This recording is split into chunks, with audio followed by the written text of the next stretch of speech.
Yo, what is up guys, your boy IzuKage here with a new what if, and this what if is what if Naruto was Killua's reincarnation.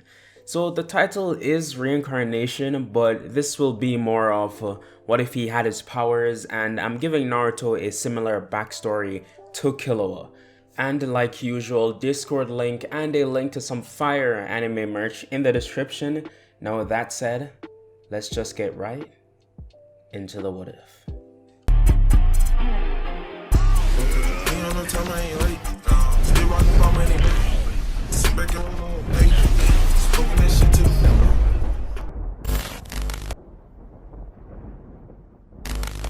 So we start this what if off 5 years after Naruto's birth, and he's in a cave about 30 minutes away from the village, and in the cave 3 voices could be heard.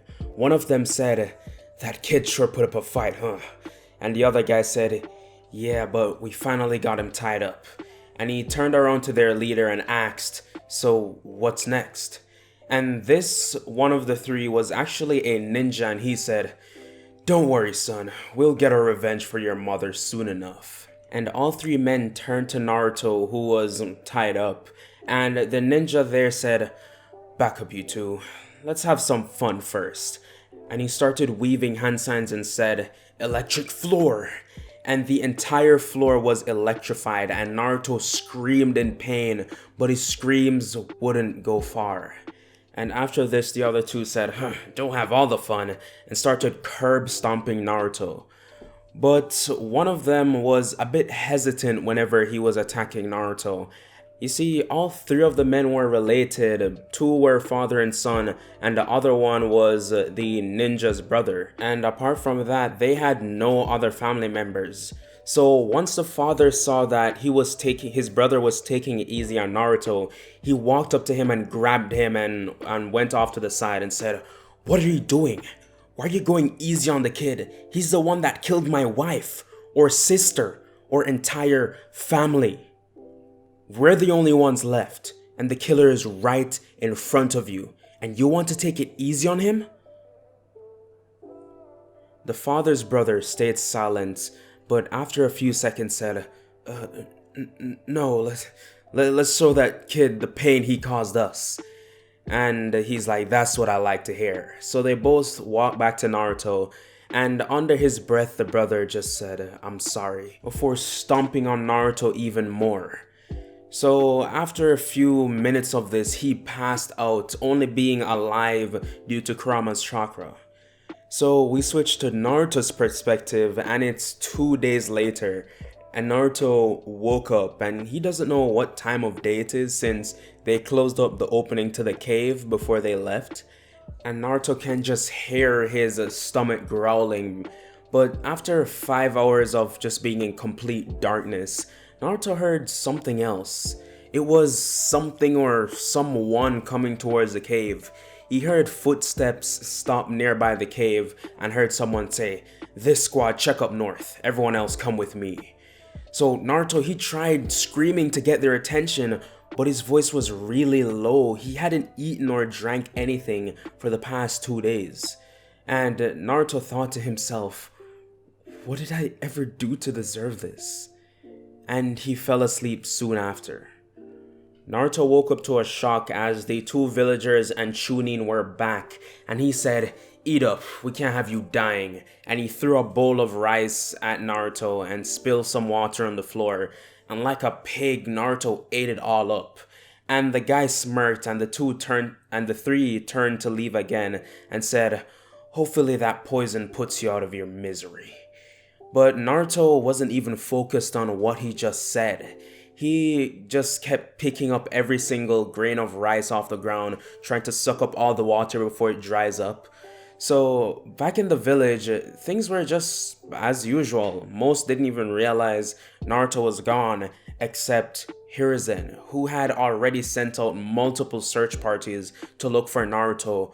But this search wouldn't be over as quickly as Hiruzen wanted. 3 years is how long Naruto was in that cave. He was always kept on the brink of death and barely fed, and during these 3 years, the brother of the Chunin felt increasingly bad for Naruto, and during this time, he had a kid of his own, and that was just the breaking point for him. He kept imagining, well, what if that was his child?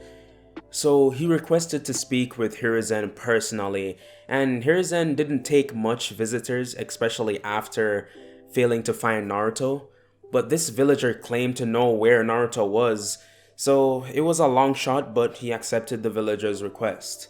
And the villager walked into Hiruzen's office, and without wasting any time, he bowed to his Hokage and said, "Lord Hokage, I know where Naruto is." And for the following 10 minutes, this villager explained everything that he and his family did to Naruto in excruciating detail, even detailing all of Naruto's cries for help. And after that, Hiruzen, he was silent. He didn't know how to respond to that. He got up out of his chair and turned to look out of the window to the Hokage stone heads and looked at Minato and said, "I can finally bring him home." So we switched perspectives to Naruto, and he had cuts and bruises all over his body. He was like a skeleton, that's how skinny he was. And to make things worse, the father and son have returned without their third member. And the father said, "I had a bad day today. Stay still so I can vent." And Naruto's hair was hiding his eyes. Then the Chunin performed a lightning jutsu, but Naruto, he didn't even flinch. He didn't scream. He wasn't affected anymore. Naruto looked up at the Chunin and he started biting down on his teeth, straining himself, and broke through the restraints. He looked at the two and said, "Why don't you have a taste of your own medicine?" And Naruto opened his palm and a lightning bolt shot out and struck both of them. At the same time, Hiruzen, Ibiki, and some Anbu members arrive at the cave entrance, and when they walk in, they see two dead bodies on the ground, and standing over them, an extremely skinny Naruto. And Hiruzen rushes at Naruto, hugging him tightly, but he looked into Naruto's eyes and they were lifeless. He wasn't even conscious for all of this. So Hiruzen quickly ran to the hospital with Naruto to get him medical treatment. So you guys might be wondering, how did Naruto just use lightning? Well, in this, the Uzumaki weren't only revered for their sealing ability, but they also had a rare Kekkei Genkai found in the clan. By rare, I mean extremely rare. Like the last person to have the Kekkei Genkai was in around the second Hokage's era. So if you want to be technical, it wouldn't be a Kekkei Genkai, since Kekkei Genkais are combining two elements like ice releases, water and wind. But technicalities out of the window, Naruto would have gotten this Kekkei Genkai, and it allows Naruto to have basically ultimate control over his chakra. And since in this his affinity is going to be lightning release, since it's Killua, this Kekkei Genkai would allow Naruto to use lightning release in ways never thought of by any ninja. But the main thing is, he can do all of this without using any hand signs. Naruto can just manipulate lightning. It doesn't have to be a jutsu or anything like that. So a few days later, Naruto wakes up in the hospital and he is surrounded by medical ninjas trying to make sure Naruto has a healthy recovery. So he continues to rest until nighttime, but at night, Naruto is woken up by another medical ninja, and she says, "Sorry to wake you up, but you need to take these." And she gives Naruto some pills, and as she's walking out of the room, she says to herself, "That should be enough to kill him."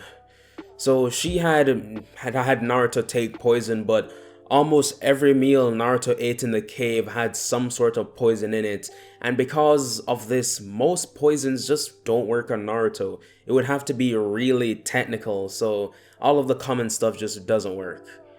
So the next morning, you can tell the nurse was shocked to see that Naruto was not only alive, but he was like healthier. So, after about a month, Naruto, he was fit to leave the hospital, and he returns to his house, and it's just like how he left it. And before Naruto could even get comfortable, Hiruzen paid him a visit, and when he opened the door, Naruto was just lying there, and Hiruzen said, "It's good to see you back, Naruto," but he didn't respond back. There was just this awkward silence. Then Hiruzen said, I signed you up for the academy. They already started, but you should be able to join them next week." But still, no response from Naruto. Hiruzen just lowered his head and walked out. So for the weeks leading up to Naruto joining the academy, he would try to get some training in, mainly just works out in his bedroom, like stuff that me and you would do, like push-ups, sit-ups, just the regular stuff. Because Naruto, he's still pretty skinny, so he has to eat a lot to gain back on some weight. And also, he still doesn't know about his ability to use lightning since, like I mentioned, he did all of that while he was unconscious. So when the academy finally rolls around, Naruto, he walks into class with his hair still covering his eyes, and he had his hand in his pockets. And Naruto, he had some good clothes. He had on a black and blue jacket with dark colored pants. So definitely a darker theme than what Naruto is used to, like his orange jumpsuit. So Iruka, he had Naruto come up to the front of the class and said, "We have a student joining us a bit late, but of course we'll make sure he feels welcome." And he says to Naruto that he can have a seat at the back. So Naruto walks up to his seat, and some of the girls have already taken an immediate liking to Naruto. He was like a Sasuke 2.0, and some of Sasuke's fangirls were more drawn to Naruto, the major one being Ino. So class continues as usual, and I hope you guys are all ready for this question because it's not gonna be like those easier questions, it's gonna be hard. So the question is, how did Sasuke lose his curse mark? If you don't know it, it's pretty hard, but if you do know the fight and all of that happened, it should be pretty easy for you. So leave your comments in the description. Let's see how many of you actually know the answer. So Naruto's first day at the academy, it wasn't too bad. They did regular schoolwork, and whenever someone tried talking to Naruto, he was very reserved, like he kept to himself. And that would continue for years down the line. So we skip to 2 years later, and Naruto, he gets up, he grabs a snack, and starts walking to the academy. And as he's walking, someone comes up from behind him and says, "Good morning, Naruto." And Naruto turns around and sees Ino. And he turns back around without even saying a word. And Ino starts walking next to him and says, "It's rude not to greet someone back." And Naruto just lets out the slightest, "Good morning to you too." When she heard this, Ino stopped walking. She has been trying for the past year to get Naruto to talk, and finally he has. So she runs up, catching back up with Naruto, and tries talking more, but it doesn't go far. So finally they arrive at school, and for today, Iruka, he had a different plan than usual. He wanted to see how far his students has progressed, so for today, he'll be having a short sparring match. And as soon as Iruka said that, all the girls from Sasuke and Naruto's fan clubs started betting on who's going to win, while the guys in the class were just annoyed and just wanted to get this all over with. So the class went outside and started lining up, and Iruka, he marked out a border area, so if you were kicked out, you would lose.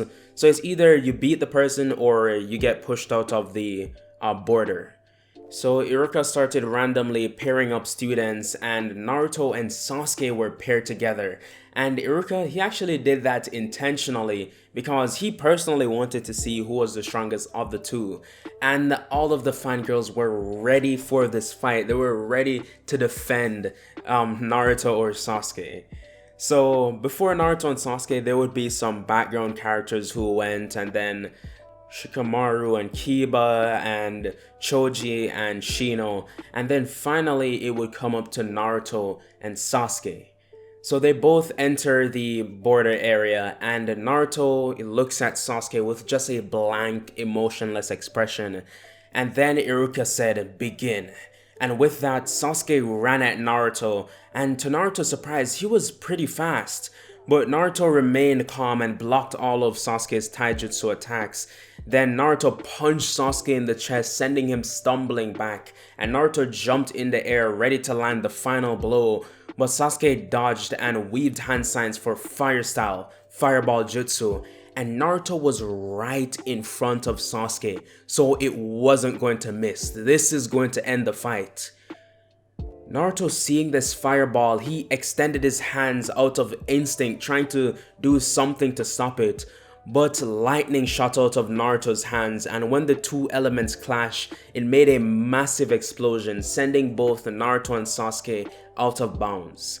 And the match was a draw.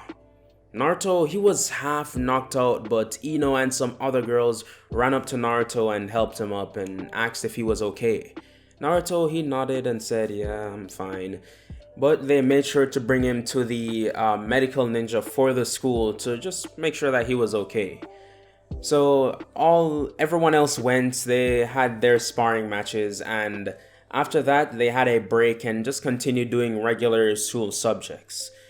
After school that day, Naruto walked up to Sasuke while he was about to leave and said, "That was a good match," and extended his hand for a fist bump, and Sasuke just looked at Naruto's hands and gave him a fist bump as well and said, "Yeah, hopefully we can fight again sometime to see who's really stronger." And Naruto, he chuckled a bit. He smiled for the first time in what seemed to be years. And he walked off, and Ino and some of the Naruto's fangirls saw him smiling, and they were going mental. They were screaming at the top of their lungs and tried catching up with Naruto, but he knew they were already behind him, so he made sure to take some alleyways to get home. And as soon as Naruto gets home, he would get straight into trying to figuring out how his lightning ability works.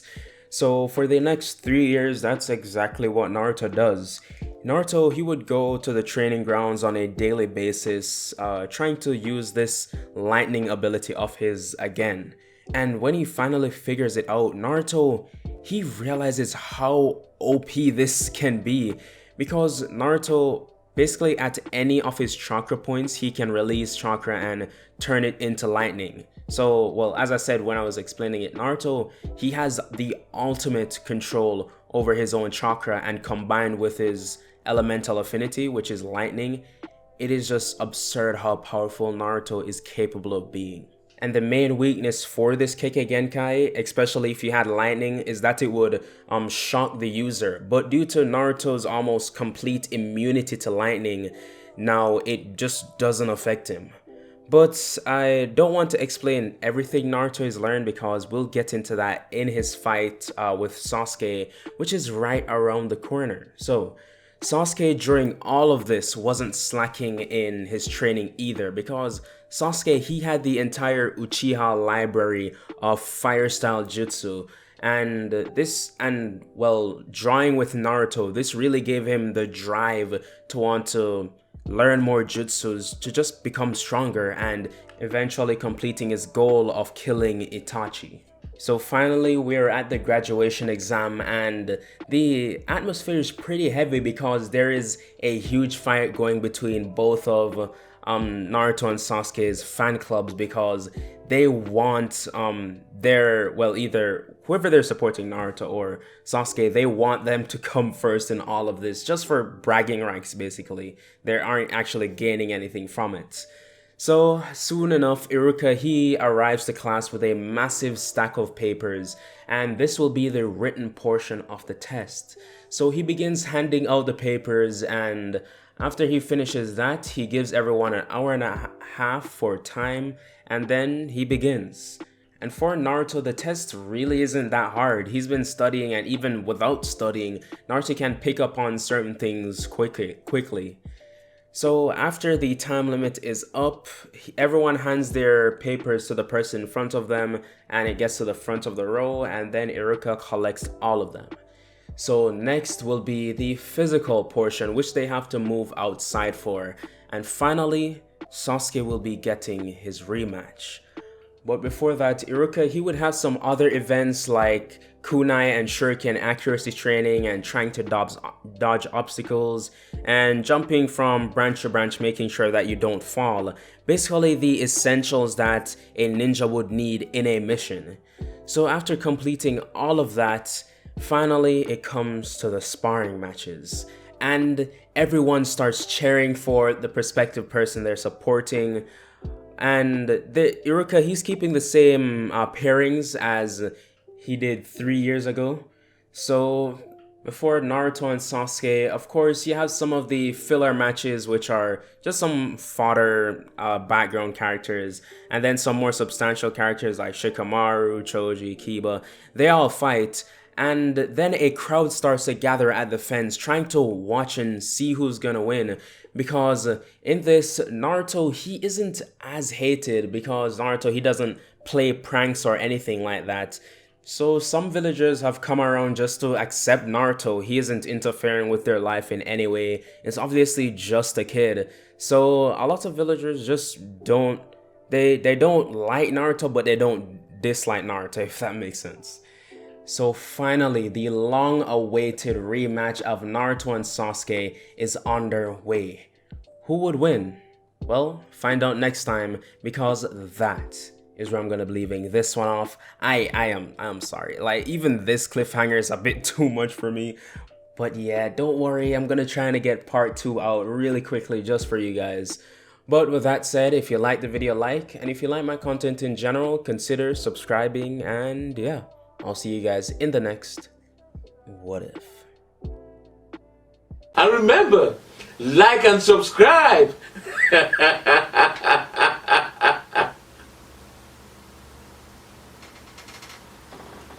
Or else.